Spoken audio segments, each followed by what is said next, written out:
Hello everyone, Economic channel ကနေ channel ကြိုဆိုလိုက်ပါတယ်။ဒီနေ့သင်ခန်းစာဗီဒီယိုမှာတော့ Private Gear Sport တစ်ခုကို AutoCAD ထဲမှာဘယ်လို finding မလဲဆိုတာကို step by step ရှင်းပြပေးသွားမှာဖြစ်ပါတယ်။ကျွန်တော်တို့ကပုံတွေဆွဲတော့မယ်ဆိုလို့ရှိရင်သူပေးထားတဲ့ကျွန်တော် unit တွေကိုကြည့်ပြရမှာဖြစ်ပါတယ်။ဒီ drawing file က unit တွေကို millimeter နဲ့ပေးထားတာဖြစ်ပါတယ်။အားကြောင့်ကျွန်တော် file new တောင်းတဲ့အခါမှာကျွန်တော် template ကို millimeter နဲ့ဆွဲမှာဖြစ်တဲ့အတွက်ကျွန်တော်က metric template တစ်ခုကိုတောင်းပေးရမှာဖြစ်ပါတယ်။ကျွန်တော်တို့ကပုံတွေဆွဲဖို့လည်းကျွန်တော်က file new တောင်းမယ်ကျွန်တော် file new တောင်းဖို့အတွက်ကျွန်တော်တို့က keyboard မှာရှိတဲ့ကျွန်တော် control နဲ့ n ကိုတွဲနေမယ်ကျွန်တော်ဒီ drawing file ရဲ့ကျွန်တော် unit တွေကိုကျွန်တော် millimeter နဲ့ဆွဲမှာဖြစ်တဲ့အတွက်ကျွန်တော်က metric file တစ်ခုတောင်းမယ်အဲ့အတွက် AGET ISO ကို click ချက်နေမယ်ပြီးရင်ကျွန်တော်တို့က open ကိုနှိပ်ပါကျွန်တော်တို့က file new တောင်းပြီးသွားပြီဆိုလို့ရှိရင်ကျွန်တော်တို့ကဒီပုံကိုကျွန်တော် 3D view မှာဆွဲမှာဖြစ်တဲ့အတွက် view ကိုကျွန်တော်က 3D view ကြောင်းပေးရမယ်ကျွန်တော်တို့က 3D view ကြောင်းဖို့အတွက် view panel ထဲမှာရှိတဲ့ကျွန်တော် view ကို click ချက်နှိပ်ပြီးတော့SW isometric ကိုနှိပ်ပြီးကျွန်တော် 3D view ကြောင်းလည်းရတယ်လို့ကျွန်တော်ကဒီဘက်ဘယ်ဘက်ထောက်အပေါ်ဆုံးမှာရှိတဲ့ကျွန်တော် top ဆိုတဲ့နေရာကို click ချက်နေမယ်ပြီးရင်ကျွန်တော် SW isometric ကိုနှိပ်ပြီးတော့လည်းကျွန်တော်တို့က 3D view ကြောင်းရပါတယ်ဒါဆိုရင်တော့ကျွန်တော် 3D view ကြောင်းပြီးသွားဖြစ်ပါတယ်နောက်တစ်ချက်ကတော့ကျွန်တော်တို့ပုံနေဆွဲတဲ့အခါမှာကျွန်တော် grid line တွေကျွန်တော်ရှုပ်နေအောင်လို့ကျွန်တော် grid mode ကို off ပေးထားမယ်ဒါဆိုရင်တော့ကျွန်တော်ပုံနေဆွဲဖို့အတွက်ကျွန်တော်လိုအပ်တဲ့ချက်လက်တွေကိုပြင်ဆင်ပြီးသွားပြီဖြစ်ပါတယ်ကျွန်တော်တို့ကပုံနေဆွဲတော့မယ်ဆိုလို့ရှိရင်ကျွန်တော်ဘယ်စိတ်ပိုင်းနဲ့စပြီးဆွဲမလဲဆိုတာကိုကျွန်တော်ကစဉ်းစားပေးရမှာဖြစ်ပါတယ်ဒီနေရာမှာကျွန်တော်တို့ကကိုယ်စင်ကြယ်တဲ့ပိုင်းကနေစပြီးတော့ကျွန်တော်တို့ကဆွဲလို့ရပါတယ်ကျွန်တော်ကဒီနေရာမှာရှိရကျွန်တော်ဒီ cylinder နှစ်ခုရယ်ပြီးရင်ကျွန်တော်ဒီ object တွေရယ်ပြီးရင်ကျွန်တော်ဒီ object တွေကိုကျွန်တော်တို့က 2D ပုံတွေအရင်ဆွဲမယ် 3D ပုံတွေဆွဲပြီးမှကျွန်တော် flash proof command ကိုအသုံးပြုပြီးတော့ကျွန်တော်က 3D object အဖြစ်ကြောင်းပေးမှာဖြစ်ပါတယ်အဲ့ဒါကျွန်တော်ကဒီနေရာမှာရှိတဲ့ကျွန်တော်တို့က circuit နှလုံးကိုအရင်ဆွဲပေးမယ်တော့ဒီအတွင်းစာကိုတော့ diameter တန်ဖိုးနဲ့ပေးထားဖြစ်ပါတယ်သူ့ရဲ့ diameter တန်ဖိုးက32ပြီးရင်ကျွန်တော်အကျဉ်းစာကိုတော့ radius တန်ဖိုးနဲ့ပေးထားဖြစ်ပါတယ် radius တန်ဖိုး25 circuit တွေဆွဲဖို့အတွက်ကျွန်တော် top panel ထဲမှာရှိတဲ့ကျွန်တော် circuit 2ကို click ချက်နေမယ်ပြီးရင်ကျွန်တော် circuit ရဲ့ center point ကြမယ် center point ကြပြီးရတယ်ကျွန်တော်ဒီအတွင်းစာကိုတော့ကျွန်တော်က diameter တန်ဖိုးနဲ့ဆွဲမှာဖြစ်တဲ့အတွက်ဒီနဲ့ခောက်ပြီးရတယ်ကျွန်တော် diameter တန်ဖိုးထည့်မယ်ဒီ circuit ရဲ့ diameter တန်ဖိုးက32ပြီးရင်ကျွန်တော် circuit 2ကိုပြန်ယူမယ် circuitပြီးရင်ကျွန်တော် circuit ရဲ့ center point ကြမယ် center point ကြပြီးရတယ်ကျွန်တော်ဒီ circuit ကို radius တန်ဖိုးနဲ့ဆွဲမှာဖြစ်တဲ့အတွက်တန်ဖိုးတန်းထည့်လိုက်ရုံပါပဲဒီ circuit ရဲ့ radius တန်ဖိုးကျွန်တော်တို့25cylinder အတွက်ကျွန်တော် circuit နှလုံးဆွဲပြီးသွားဖြစ်ပါတယ်ဒီ circuit နှလုံးဆွဲပြီးသွားပြီဆိုလို့ရှိရင်ကျွန်တော်ဒီ circuit ရဲ့ center point နဲ့ကျွန်တော်တို့60တန်ဖိုးရှိရကျွန်တော် line ကြောင်းဆွဲမယ်line ဆွဲဖို့အတွက်ကျွန်တော် top panel ထဲမှာရှိရကျွန်တော် line 2ကို click ချက်နေမယ်ပြီးရင်ကျွန်တော် line ရဲ့ center point ကြမယ် center point ကြပြီးရတယ်ကျွန်တော် line တွေကိုတစ်ချောင်းနဲ့ဆွဲချင်တာဖြစ်တဲ့အတွက်ကျွန်တော်ဒီနေရာမှာ auto လေးကိုကျွန်တော် on ပေးထားမယ်ပြီးရင်ကျွန်တော်သွားခြင်းတဲ့ဘက်ကို direction ကြမယ်တောင်းဖို့ထည့်မယ်ကျွန်တော်ဒီ line ရဲ့ကျွန်တော် distance တန်ဖိုး60 enter command ထွက်မယ်ဆိုတော့ enterကျွန်တော်ဒီ60တန်ဖိုးရှိရကျွန်တော် line ကြောင်းဆွဲပြီးတော့ဆိုလို့ရှိရင်ကျွန်တော်ဒီနေရာမှာရှိတဲ့ကျွန်တော် object တွေအတွက်ကျွန်တော် line တွေဆွဲမယ်သူဒီနေရာရဲ့ကျွန်တော် distance တန်ဖိုးကျွန်တော်70အဲ့ဒါကျွန်တော်70ရဲ့တစ်ဝက်ရှိတဲ့ကျွန်တော်က35 line ကြောင်းဆွဲမယ်ပြီးရင်ဒီကနေဒီအတွင်းဘက်ကိုကျွန်တော်25ရှိရကျွန်တော် line ကြောင်းဆွဲပေးမယ်ကျွန်တော် line ဆွဲဖို့အတွက်ကျွန်တော် top panel ထဲမှာရှိရကျွန်တော် line 2ကို click ချက်နေမယ်ပြီးရင်ကျွန်တော် line ရဲ့ first point ကြမယ်ကျွန်တော်သွားခြင်းတဲ့ဘက်ကို direction ကြမယ်တန်ဖိုးထည့်မယ်သူ့ရဲ့ distance တန်ဖိုးကကျွန်တော်တို့70ရဲ့တစ်ဝက်35ပြီးရင်ကျွန်တော်သွားခြင်းတဲ့ဘက် direction ကြမယ်တန်ဖိုးထည့်မယ်25ပြီးရင်ကျွန်တော်ဒီဘက်ကိုသွားမယ် intersection point မှာကျွန်တော် click ချက်ချမယ် command ထွက်မယ်ဆိုတော့ enter ပြီးရင်ကျွန်တော် line 2ကိုယူပြီးကျွန်တော်ဒီဘက်ကို40တန်ဖိုးရှိကျွန်တော် line ကြောင်းဆွဲမယ် line 2ကိုယူမယ်ကျွန်တော် line ရဲ့ first point ကြမယ်ပြီးရင်ကျွန်တော်ဒီဘက်ကို40 enter command ထွက်မယ်ဆိုတော့ enter ပြီးရင်ကျွန်တော်ဒီ line ကမလိုအပ်တော့တာဖြစ်တဲ့အတွက်ကျွန်တော်ဒီ line ကို select မှတ်မယ် delete ကျွန်တော်ဆိုတော့က distance တန်ဖိုး40ရှိရကျွန်တော် line ကြောင်းဆိုတာကတော့ဒီနေရာလေးအတွက်ဖြစ်ပါတယ်ပြီးရင်ကျွန်တော်သူ့ရဲ့ thickness က10ဖြစ်ပါတယ်ဒါကြောင့်မို့သူ့ကိုကျွန်တော် offset တန်ဖိုးမှာ10ပေးပြီးတော့ကျွန်တော် offset ကြည့်ပေးမယ် offset command ကိုအသုံးပြုဖို့အတွက်ကျွန်တော်တို့ modify panel ထဲမှာရှိတယ်ကျွန်တော် offset 2ကို click ချက်နေမယ်ပြီးရင်သူ့ရဲ့ distance တန်ဖိုးမှာကျွန်တော်က10 enter ပြီးရင်ကျွန်တော်ဒီ object တွေကိုကျွန်တော်က select မှတ်မယ်ကျွန်တော်ထားခြင်းတဲ့ဘက်မှာ click ချက်ကြမယ် select ကျွန်တော်ထားခြင်းတဲ့ဘက်မှာ click ချက်ကြမယ် select ကျွန်တော်ထားခြင်းတဲ့ဘက်မှာ click ချက်ကြမယ် command ထွက်မယ်ဆိုတော့ enter ပြီးရင်ကျွန်တော်ဒီ circle quadrant point ကနေကျွန်တော်ဒီဘက်ကို line ကြောင်းဆွဲမယ်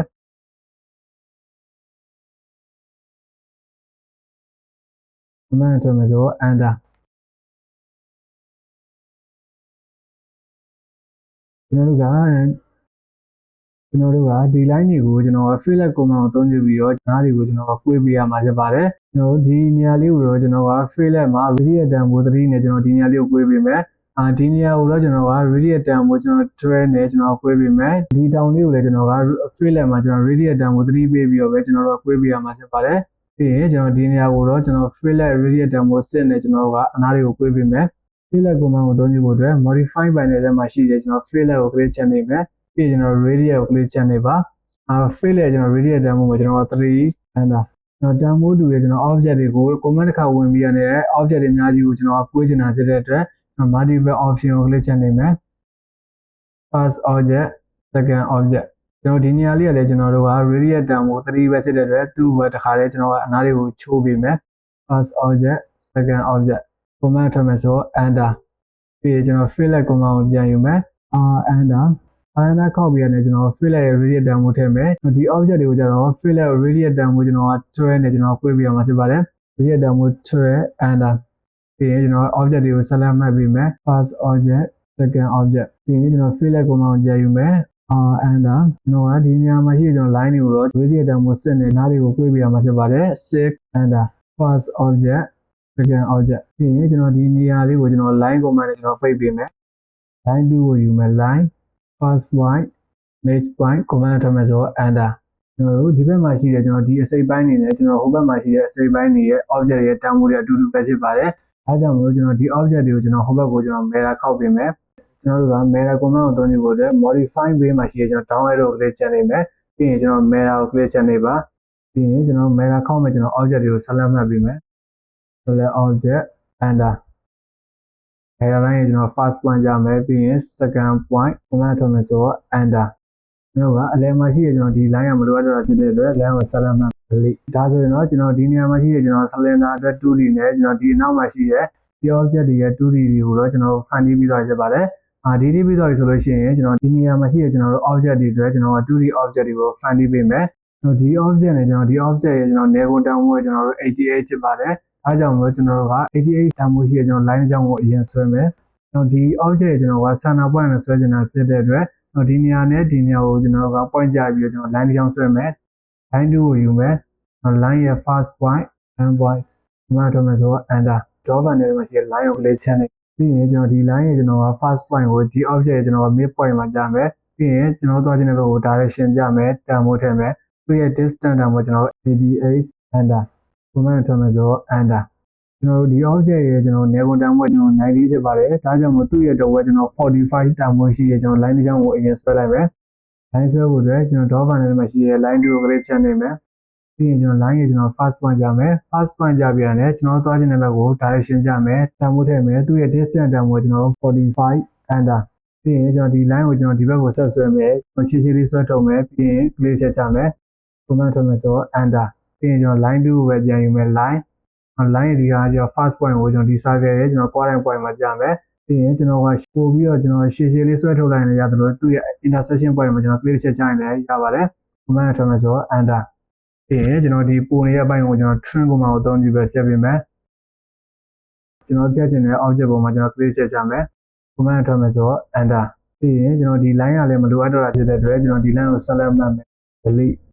ကျွန်တော်ကဒီဆွဲပြီးသွားပြီဆိုလို့ရှိရင်ကျွန်တော်ဒီနေရာမှာသူ့ရဲ့ကျွန်တော် white ကလေးရဲ့ကျွန်တော် radius term ကိုကျွန်တော်တွဲဖြစ်ပါတယ်အားကြောင့်မို့ကျွန်တော်က radius term ကိုတွဲရှိတဲ့ကျွန်တော် circle လုံးဆွဲမယ်ပြီးရင်ဒီဘက်ထောက်မှာရှိတဲ့ကျွန်တော် white ကလေးကိုသူက radius term ကိုစစ်ပေးထားပါတယ်ဒါကြောင့်မို့ radius term ကိုစစ်ရှိတဲ့ကျွန်တော် circle ကိုအရင်ဆွဲမယ်အဲ့ဒီအတွက်ကျွန်တော်ဒီနေရာမှာရှိတဲ့ radius term ကိုကျွန်တော်စစ်ရှိတဲ့ကျွန်တော် circle လုံးနဲ့ကျွန်တော်ဒီနေရာအတွက် radius term ကိုတွဲရှိတဲ့ကျွန်တော် circle ကိုဆွဲမယ်circle ဆွဲဖို့အတွက် draw button ထဲမှာရှိတဲ့ circle ကိုလေးချက်နေမယ်ပြီးရင်ကျွန်တော် circle ရဲ့ center point ကြမယ် center point ကြပြီးရင်ကျွန်တော်ဒီ circle ကိုတော့ radius term ကိုတွဲနေဆွဲမှာဖြစ်တဲ့အတွက်ကျွန်တော် radius term မှာတွဲ enter ပြီးရင်ဒီ circle move command ကိုသုံးပြီးရွှေ့ပေးမယ် modify panel ထဲမှာရှိရဲကျွန်တော် move to ကလေးချက်နေမယ်ပြီးရင်ကျွန်တော် circle ကို select မှတ်မယ် select object enter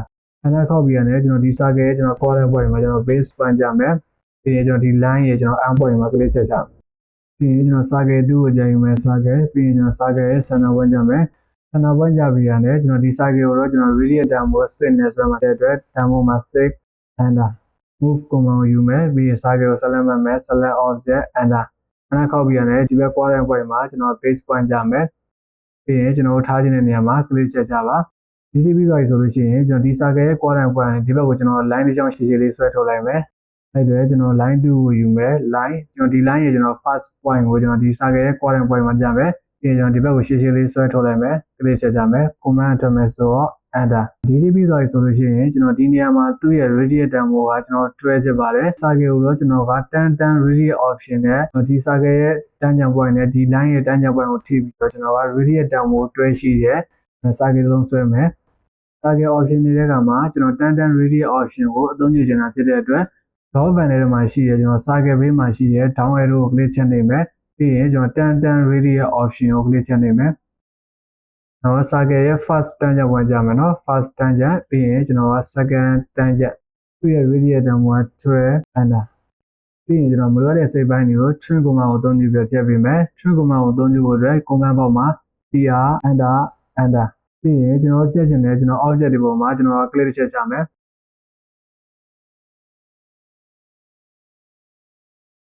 command ထုတ်မယ်ဆိုတော့ enter ဒီ object တွေကလည်းကျွန်တော်ဟိုဘက်မှာရှိတာဖြစ်တဲ့အတွက်ကျွန်တော်ဒီ object တွေကို mirror command ကိုအသုံးပြုပြီးတော့ကျွန်တော် mirror ခောက်ပေးမယ် mirror command ကိုအသုံးပြုဖို့အတွက်ကျွန်တော် command box မှာ mi enter ပြီးရင်ကျွန်တော် mirror ခောက်မယ်ကျွန်တော် object တွေကို select မှတ်ပေးမယ် select object ကျွန်တော်ဒီချာလေးကျွန်တော် select မှတ်ပေးမယ်ကျွန်တော် object တွေအကုန်လုံးကို select မှတ်ပြီးတော့ဆိုရင်ကျွန်တော် enter တစ်ချက်ခောက်မယ်ပြီးရင်ကျွန်တော် mirror line ကိုကျွန်တော် first point ကြမယ် first point ပြီးရင်ကျွန်တော်က second point command ထုတ်မယ်ဆိုတော့ enter ကျွန်တော်ဒီ line တွေကမလိုအပ်တော့ဖြစ်တဲ့အတွက်ကျွန်တော်ဒီ line တွေကိုလည်းကျွန်တော် select မှတ်ပြီးတော့ချက်ပေးမယ် select delete ဒါဆိုရင်တော့ကျွန်တော်ဒီပုံမှာရှိရကျွန်တော် object 3ခုအတွက်ကျွန်တော်ကလိုအပ်တဲ့ 2D ပုံတွေကိုဆွဲပြီးတော့ဖြစ်ပါတယ်ကျွန်တော် 2D ပုံတွေဆွဲပြီးတော့ဆိုလို့ရှိရင်ကျွန်တော် 3D object ကြောင်းဖို့အတွက်ကျွန်တော်က plus 2 command ကိုအသုံးပြုပြီးတော့ကျွန်တော်က 2 တင်ပေးမယ်ကျွန်တော်ပထမဆုံးအနေနဲ့ကျွန်တော်ဒီအနောက်က object တွေကိုကျွန်တော်ကအရင်ဆုံး 2 တင်ပေးမယ်သူ့ရဲ့ကျွန်တော် height တန်ဖိုးက25ဖြစ်ပါတယ်ကျွန်တော်ဒီ object နဲ့ကျွန်တော်ဒီ object ရဲ့ကျွန်တော် output ကတညီရဲဖြစ်နေတယ်အားကြောင့်မို့ကျွန်တော်ကဒီ object ကိုကျွန်တော် plus 2 command ကိုအသုံးပြုပြီးကျွန်တော်2တင်တဲ့အခါမှာဒီ object ရဲ့ကျွန်တော်2တန်ဖိုးတန်းကိုကျွန်တော်ကပေါင်းထည့်ပေးရမှာဖြစ်ပါတယ်အားကြောင့်မို့ကျွန်တော်ဒီ object ကို2တင်တဲ့အခါမှာကျွန်တော်35ကျွန်တော်က2တင်ပေးရမှာဖြစ်ပါတယ်ကျွန်တော်ဒီ cylinder ရဲ့ကျွန်တော် height တန်ဖိုးကိုတော့ကျွန်တော်38လို့ပေးထားတယ်သူ့ကိုလည်းမမြင်ရပြင်မဲ့ကျွန်တော်ဒီ object နဲ့ကျွန်တော်တညီပဲလို့ကျွန်တော်ယူဆပြီးတော့ကျွန်တော်သူ့ကိုလည်း plus 2 command ကိုအသုံးပြုပြီး2တင်တဲ့အခါမှာကျွန်တော်က10ပေါင်းထည့်ပေးမယ် plus 2 command ကိုအသုံးပြုဖို့အတွက်ကျွန်တော် modeling panel ထဲမှာရှိတယ်ကျွန်တော် plus 2 ကိုလည်းချက်နေမယ်ပြီးရင်ကျွန်တော်တို့ object ကျွန်တော် boundary area ကိုကျွန်တော်တေချာလေး select မှတ်ပေးမယ် select object ကျွန်တော်သွားခြင်းတဲ့ဘက်ကို direction ကြမယ်တန်ဖိုးထည့်မယ်သူ့ရဲ့ကျွန်တော် height တန်ဖိုးကိုကျွန်တော်တို့35 enter ပြီးရင်ကျွန်တော်ဒီ circle ကိုလည်းကျွန်တော် plus 2 command ကိုအသုံးပြုပြီး2တင်ပေးမယ်သူ boundary area ကိုကျွန်တော်တေချာလေး select မှတ်ပေးမယ်ကျွန်တော်သွားခြင်းတဲ့ဘက်ကို direction ကြမယ်တန်ဖိုးထည့်မယ်သူ့ရဲ့ height တန်ဖိုး38ဒါကမှကျွန်တော်10ပေါင်းထည့်ပေးရမှာဖြစ်တဲ့အတွက်ကျွန်တော်သူ့ရဲ့ height တန်ဖိုးကိုကျွန်တော်48 enter ပြီးရင်ကျွန်တော်ဒီ object လေးကိုကျွန်တော် boundary area ကိုတေချာလေး select မှတ်ပေးမယ် select object ပြီးရင်ကျွန်တော်သူ့ရဲ့ height တန်ဖိုးထည့်မယ်သူ့ရဲ့ height တန်ဖိုးက10 enter command ထုတ်မယ်ဆိုတော့ enter ပြီးရင်ကျွန်တော်က view panel ထဲမှာရှိရကျွန်တော် virtual style မှာကျွန်တော်က shade of gray ကိုကြောင်းမယ် shade of gray ပြီးရင်ကျွန်တော်ဒီနေရာမှာရှိတဲ့ကျွန်တော်က cylinder လေးတစ်ခုကိုကျွန်တော်ထပ်ဆွဲပေးမယ်ကျွန်တော်ဒီ cylinder လေးရေကျွန်တော် diameter တန်ဖိုးကကျွန်တော်10ဖြစ်ပါတယ်သူ့ရဲ့ကျွန်တော် distance တန်ဖိုးကကျွန်တော်ဒီဘက်ကနေကျွန်တော်12အပေါ်ကနေပြီးတော့ဒီဘက်အောက်ကိုလည်းကျွန်တော်12ဖြစ်ပါတယ်အဲ့ဒီတော့ကျွန်တော်က line 2ကိုယူမယ် line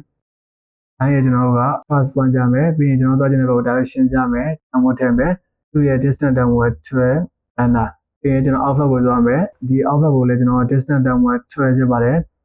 12 enter command ထုတ်မယ်ဆိုတော့ enter ပြီးရင်ကျွန်တော်ဒီနေရာမှာ cylinder တစ်ခုဆွဲမယ်cylinder command ကိုအသုံးပြုဖို့အတွက်ကျွန်တော်တို့က command box မှာ cyl enter ခောက်ပြရမှာဖြစ်ပါတယ် cyl enter ပြီးရင်ကျွန်တော်တို့က cylinder ရဲ့ကျွန်တော်က center point ကြမယ် center point ကြပြီးရတယ်ကျွန်တော်က diameter တန်ဖိုးနဲ့ဆွဲမှာဖြစ်တဲ့အတွက် d enter ပြန်ခောက်ပြရတယ်ကျွန်တော် diameter တန်ဖိုးထည့်မယ်ကျွန်တော်ဒီ cylinder ရဲ့ diameter တန်ဖိုးက10 enter ပြီးရင်ကျွန်တော်သွားခြင်းတဲ့ဘက်ကိုကျွန်တော် direction ကြမယ်ကျွန်တော်ကဒီနေရာမှာပေါ့ချင်တာဖြစ်တဲ့အတွက်နည်းနည်းရှည်ရှည်လေးဆွဲထုတ်ပြီးတော့ click ချက်ချလိုက်မယ်သူ့ကိုလည်းကျွန်တော် mirror ခောက်ပေးမယ် mirror command ကိုအသုံးပြုဖို့အတွက်ကျွန်တော် modify ပေးမှရှိတဲ့ down arrow ကို click ချက်နေမယ် mirror ကိုယူမယ်ပြီးရင်ကျွန်တော် mirror ခောက်မယ်ကျွန်တော် cylinder object ကို select မှတ်မယ် object enter ပြီးရင်ကျွန်တော် mirror line ကိုကျွန်တော် first point ကြမယ် next point command ထုတ်မယ်ဆိုတော့ enter ကျွန်တော်တို့ကဒီနေရာမှာအပေါက်ဖောက်ချင်တာဖြစ်တဲ့အတွက်ကျွန်တော်က solid subtract command ကိုအသုံးပြုပြီးတော့ကျွန်တော်ကလိုအပ်တဲ့အစိပ်ပိုင်းတွေကိုကျွန်တော်နှုတ်ထုတ်ပေးမယ် solid subtract command ကိုအသုံးပြုဖို့အတွက် solid editing panel ထဲမှာရှိရဲကျွန်တော် solid subtract ကို click ချက်နေမယ် ပြီးရင်ကျွန်တော်တို့ခြံထားခြင်းနဲ့ object ကိုဆက်လက်မှတ်မယ် select object enter ပြီးရင်ကျွန်တော်နှုတ်ထုတ်မယ်ကျွန်တော် object တွေကိုဆက်လက်မှတ်မယ် select object enter ဒါဆိုရင်တော့ကျွန်တော်တို့ဒီနေရာမှာကျွန်တော်အပေါက်ကလေးတွေဖောက်ပြီးတော့ဖြစ်ပါတယ်ဒီ object တွေကိုကျွန်တော်တစ်ခုတည်းစစ်တော့ solid union command ကိုသုံးယူပြီးတော့ကျွန်တော် union ဖွဲ့ပေးမယ်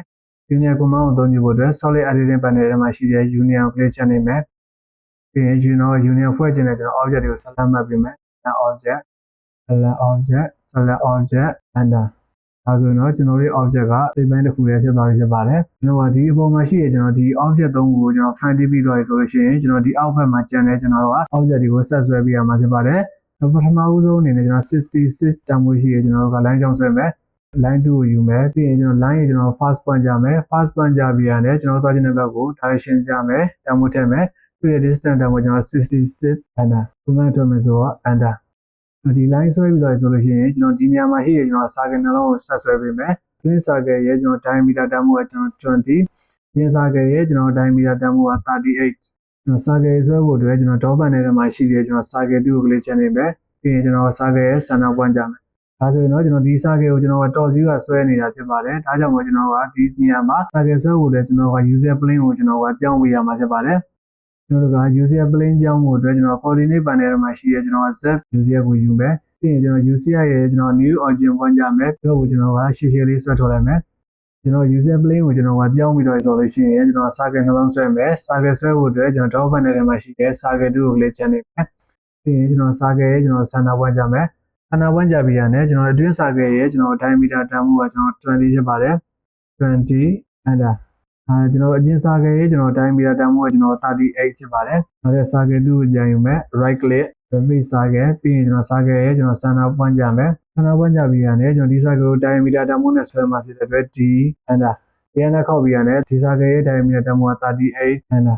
ပြီးရင်ကျွန်တော် line 2ကိုယူမယ် line ရဲ့ကျွန်တော် first point ကြမယ် first point ကြပြီးရတယ်ကျွန်တော် next point ကိုကျွန်တော်ကဒီ circle ရဲ့တန်းကြောင် point ကိုကြည့်ပြီးကျွန်တော်ကဆွဲချင်တာဖြစ်တဲ့အတွက်ကျွန်တော်က keyboard မှာရှိတဲ့ shift right click ကိုနှိပ်မယ် shift right click ပြီးရင်ကျွန်တော်ကတန်းကြောင်ကို click ချက်နေပါပြီးရင်ကျွန်တော်ဒီ circle ရဲ့တန်းကြောင် point မှာ click ချက်ကြမယ် command ထွက်မယ်ဆိုတော့ enter ဒါဆိုရင်တော့ကျွန်တော်ဒီနေရာမှာရှိတဲ့ကျွန်တော် circle ကိုကျွန်တော်ဆွဲပြီးသွားပြီပြီးရင်ကျွန်တော်ကဒီနားမှာ radius တန်ဖိုးကျွန်တော်25ရှိရကျွန်တော် circle တစ်လုံးထပ်ပြီးတော့ကျွန်တော်ကဆွဲပေးရမှာဖြစ်ပါတယ်ကျွန်တော်ကပထမဆုံးအနေနဲ့ကျွန်တော် circle မဆွဲခင်မှာကျွန်တော် circle ရဲ့ကျွန်တော် point ဖမ်းမှုအတွက်ကျွန်တော်က line တစ်ကြောင်းရင်ဆွဲမယ် line 2ကိုယူမယ်ပြီးရင်ကျွန်တော် line ရဲ့ first point ကြမယ်ပြီးရင်ကျွန်တော်ဒီဘက်ကိုရှည်ရှည်လေးဆွဲထုတ်လိုက်မယ် command ထွက်မယ်ဆိုတော့ enter ပြီးရင်ကျွန်တော် circle 2ကိုယူမယ် circle ရဲ့ကျွန်တော်က center point ကြမယ် center point ကြပြီးရင်သူ့ကိုကျွန်တော် radius တန်ဖိုးဆွဲမှာဖြစ်တဲ့အတွက်တန်ဖိုးတန်းထည့်လိုက်ယူမှာပဲသူ့ရဲ့ radius တန်ဖိုးက25 enter ပြီးရင်ကျွန်တော်ကဒီ circle ကိုကျွန်တော် quadrant point နဲ့ကိုင်းပြီးကျွန်တော်ဒီ summary ကလေးကိုကျွန်တော်ကရွှေ့ပေးမယ် move command ကိုသုံးယူဖို့အတွက်ကျွန်တော် modify panel ထဲမှာရှိတဲ့ move ကို click ချနေမယ်ပြီးရင်ကျွန်တော်ဒီ circle ကို select မှတ်မယ် select object enter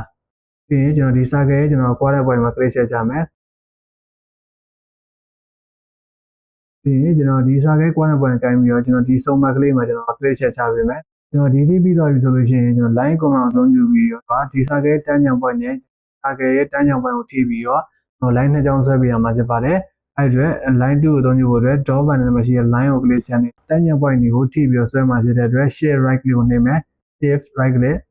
ပြီးရင်တန်းကြောင်ကိုနှိပ်မယ် first တန်းကြောင်ပြီးရင် shift right click တန်းကြောင် second တန်းကြောင် command ထွက်မယ်ဆိုတော့ enter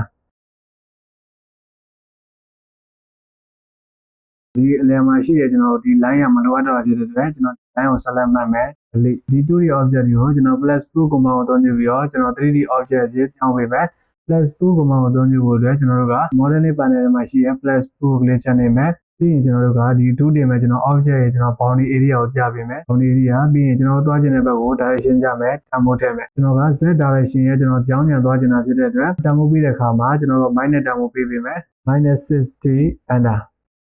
ပြီးရင်ကျွန်တော်ဒီ object ကိုလည်းကျွန်တော် boundary area ကိုကျွန်တော်ဆက်လက်မှတ်ပေးမယ်ပြီးရင်ကျွန်တော်က z direction ရဲ့ကျွန်တော်ကြောင်းညက်သွားမှာဖြစ်တဲ့အတွက်ဒီ object ကိုလည်းကျွန်တော်တန်ဖိုးပေးတဲ့အခါမှာ minus တန်ဖိုးပေးမယ်ဒီ object ရဲ့ကျွန်တော်က height တန်ဖိုးကျွန်တော် minus enter command ထွက်မယ်ဆိုတော့ enter ပြီးရင်ကျွန်တော်ကဒီ cylinder ကိုကျွန်တော်က z direction နဲ့ကျွန်တော် move command ကိုသုံးယူပြီးပြင်ပြရမှာဖြစ်ပါတယ်သူ့ရဲ့ကျွန်တော် distance တန်ဖိုးကျွန်တော်ဒီနေရာမှာ3ဖြစ်ပါတယ် command ကိုသုံးယူမယ် move ပြီးရင်ကျွန်တော် cylinder ကို select မှတ်ပေးမယ် select object enter ခဏခောက်ပြီးရင်ကျွန်တော် base point သူ့ရဲ့တန်ဖိုးထည့်မယ်သူ့ရဲ့ distance တန်ဖိုး3 enter ဒီ object တွေကလည်းကျွန်တော်ဟိုဘက်မှာရှိတာဖြစ်တဲ့အတွက်ကျွန်တော်သူ့ကိုကျွန်တော် meta command ကိုအသုံးပြုပြီးတော့ကျွန်တော် meta ခောက်ပြီးရမှာဖြစ်ပါတယ် meta မခောက်ခင်မှာကျွန်တော်တို့က user plane ကိုကျွန်တော်ကကြောင်းပေးရမှာဖြစ်ပါတယ်ကျွန်တော် user plane ကြောင်းဖို့အတွက်ကျွန်တော် coordinate panel ထဲမှာရှိတဲ့ user control ကို click ချက်နေမယ်ပြီးရင်ကျွန်တော်ဒီနေ့မှာ wall ပြန်ထားမယ်ဒီ object တွေကိုကျွန်တော်ဟိုဘက်ကိုကျွန်တော် meta ခောက်ပြီးမယ်ပြီးရင်ကျွန်တော် meta ခောက်မယ်ကျွန်တော်ဒီ object တွေကို select မှတ်ပြီးမယ် select object enter ခောက်ပြီးရင်ကျွန်တော် meta line ရေကျွန်တော် first point second point ခုမှထားမယ်ဆိုတော့ enter ပြီးရင်ကျွန်တော်ဒီ object တွေကိုကျွန်တော်က solid union command ကိုအသုံးပြုပြီးတော့ကျွန်တော် union ဖွဲ့ပေးရမှာဖြစ်ပါတယ်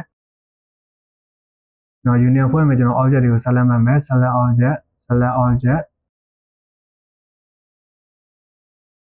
နော် object တွေအကုန်လုံး select မှတ်ပြီးသွားရင်ကျွန်တော် enter ခောက်မယ် enter ဒါဆိုရင်တော့ကျွန်တော်တို့ object တွေကစိတ်ပိုင်းတစ်ခုလည်းဖြစ်တော့ပေါင်းစည်းသွားဖြစ်ပါတယ် fillet command အသုံးပြုပြီးဒီတောင်းလေးကိုကျွန်တော်တို့က fillet နဲ့ကျွန်တော်အနားတွေကိုကျွန်တော်ကကွေးပေးရမှာဖြစ်ပါတယ်သူ့ရဲ့ radius term က6ကျွန်တော် fillet as command ကိုအသုံးပြုဖို့အတွက်ကျွန်တော် home tab ဘေးမှာရှိတဲ့ကျွန်တော် solid tab ကို click ချက်နေမယ်ပြီးရင်ကျွန်တော်ဒီနေရာမှာကျွန်တော် fillet as ကို click ချက်နေမယ်ပြီးရင်ကျွန်တော် radius ကို click ချက်နေပါသူ့ရဲ့ radius term ကကျွန်တော်6 enter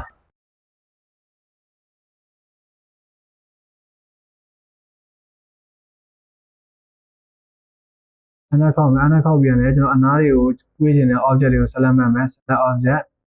enter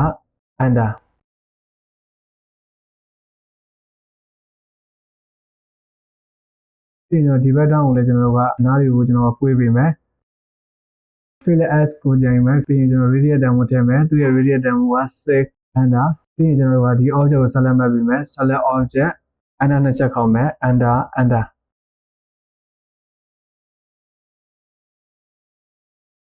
ဒါဆိုရင်တော့ကျွန်တော်ဒီ 3D object တစ်ခုကိုကျွန်တော်ဆွဲပြီးတော့ဖြစ်ပါတယ်ဒီပုံကကျွန်တော် 3D object တွေရော 2D object တွေရောရှုပ်နေတာဖြစ်တဲ့အတွက်ကျွန်တော်ဒီ 3D object တွေကိုပဲကျွန်တော် move command ကိုသုံးပြီးပဲကျွန်တော်ဟိုဘက်ကိုရှင်းပေးမယ်အဲ့ဒါကျွန်တော် object ကို select မှတ်မယ် select object ပြီးရင် right click နှိပ်မယ် right click နှိပ်ပြီးရင်လည်းကျွန်တော်ဒီနေရာမှာ quick select ဆိုတာကို click ချက်နေပါ quick select object တိုင်းမှာကျွန်တော် 3D solid ကို click ချက်နေမယ်သူ့ရဲ့ table ကကျွန်တော် 3D object တွေကိုပဲကျွန်တော် move command ကိုသုံးပြီးတော့ပြင်မယ်ဆိုတဲ့သဘောဖြစ်ပါတယ်အဲ့အတွက် okay ကိုနှိပ်မယ်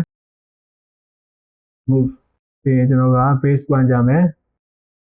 ကျွန်တော်ထားခြင်းတဲ့နေရာမှာကျွန်တော် click ချက်ကြမယ်ဒါဆိုရင်တော့ကျွန်တော်ဒီဘက်မှာကျွန်တော် 3D object ကြီးပဲဖြစ်သွားကြပါတယ်ပြီးရင်ကျွန်တော်ကဒီ 2D object တွေကို select မှတ်ပြီးတော့ချက်ပေးမယ် object တွေကိုကျွန်တော်ဒီကြားလေး select မှတ်မယ် select object delete ဒီနေ့သင်ခန်းစာဗီဒီယိုမှာတော့ 3D pivot gear spot တစ်ခုကို AutoCAD ထဲမှာဘယ်လိုဖန်တီးမလဲဆိုတာကို step by step ရှင်းပြပေးခဲ့တာဖြစ်ပါတယ်ဗီဒီယိုကမိတ်ဆွေတွေသုံးဝင်တဲ့အကျိုးရှိရဆိုရင်ကျွန်တော် YouTube channel ကို like share subscribe နဲ့ဘယ်လိုဒီဗီဒီယိုမိတ်ဆွေက Facebook ကကြည့်နေဆိုရင်ကျွန်တော်ရဲ့ Facebook page ကို like share နဲ့ follow လုပ်ဖို့မမေ့နဲ့နော်AutoCAD နဲ့ပတ်သက်ပြီးသိချင်တာနဲ့လုပ်ပေးစေချင်တဲ့ဗီဒီယိုရှိရင်လည်း comment မှာမမှန်ခဲ့ပါဒီဗီဒီယိုကိုဆုံးဖြတ်ကြည့်ပြီးရတဲ့အားလုံးကိုကျေးဇူးတင်ပါတယ်